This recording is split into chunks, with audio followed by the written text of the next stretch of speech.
বিসমিল্লাহির রহমানির রহিম। প্রিয় ছাত্র জমিয়তের ভাইয়েরা, আপনারা এই সংগঠনের প্রাণ। একজন কর্মী মানেই শুধু সদস্য নয়, আপনি একজন দায়িত্বশীল, একজন আদর্শ বাহক। আজকের এই সময়ে যখন নৈতিক অবক্ষয় আমাদের সমাজে ছড়িয়ে পড়েছে, তখন আপনারাই হলেন আলোর দিশারি।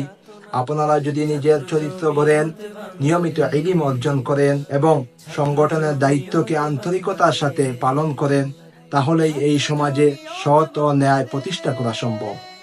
আপনারা সব সময় স্মরণ রাখবেন, ছাত্র জমিয়তের কর্মী মানি সে একজন নেতা। নেতৃত্ব শুধু বক্তব্যে নয়, নিজের আচরণে, সময় ব্যবস্থাপনায়ও, মানুষের প্রতি ব্যবহারেও।